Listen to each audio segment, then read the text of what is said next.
আগামী রবিবারে আমাদের মাননীয় প্রধান উপদেষ্টা আমাদের শহীদ পরিবারের সাথে সাক্ষাৎ করার জন্য ইচ্ছা ব্যক্ত করেছেন এবং সেদিন শহীদ পরিবারের পক্ষ থেকে সকল প্রকার যৌক্তিক দাবিগুলো তুলে ধরা হবে এবং প্রত্যেকটি যৌক্তিক দাবি দ্রুততম সময়ের মধ্যে অবশ্যই আমাদের শহীদ পরিবারের জন্য সেটি শহীদ পরিবারকে বুঝে দিতে হবে। এবং সবচেয়ে গুরুত্বপূর্ণ বিষয় হচ্ছে এই সরকার তাদের জায়গা থেকে যদি এই খুনি হাসিনা এবং তার যে দোসররা বাংলাদেশে আমার এই হাজার হাজার ভাইকে শহীদ করেছে, রক্তাক্ত করেছে, খুন করেছে, যদি এই খুনি হাসিনা এবং তাদের দোসরদের বিচার করতে না পারা যায় তবে সেটি হবে এই সরকারের সবচেয়ে বড় সীমাবদ্ধতা।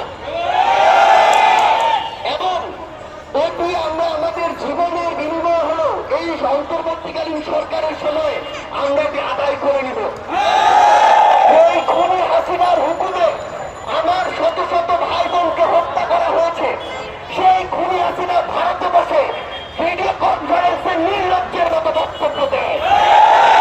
সেই খুনি হাসিনা হাজার হাজার ভাই বোনকে যখন আমার খুন করা হয় তার নির্দেশে, সেই খুনি হাসিনা তার সময় যখন শত শত হাজার হাজার গুম হত্যা খুন করা হয়, সেই খুনি হাসিনা এই বাংলাদেশে নির্লজ্জের মতো বিচার চায়। খুনি হাসিনার অবশ্যই বিচার হবে। খুনি হাসিনাকে এই বাংলাদেশে বিচার এনে এই বাংলাদেশে বিচার করা হবে এবং তার ওই বিচারের মঞ্চ হবে ফাঁসির মঞ্চ। আমরা স্পষ্ট করে বলি, দেশ এবং দেশের বাইরে যারা খুনি হাসিনাকে আশ্রয় দিচ্ছেন, প্রশ্রয় দিচ্ছেন, বিভিন্নভাবে এবং পরোক্ষভাবে আপনাদেরকে এই বাংলাদেশের শহীদ পরিবার আহত যোদ্ধারা ভুলে যায় নাই। আপনাদেরকে এই বাংলাদেশের তরুণ প্রজন্ম তারা কিন্তু ভুলে যায় নাই।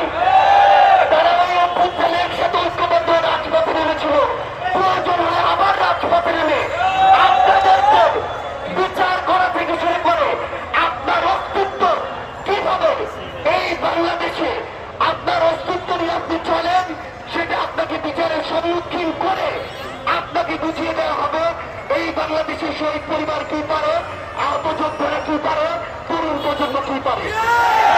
এই অন্তর্বর্তীকালীন সরকারের সময় খুনি হাসিনা থেকে শুরু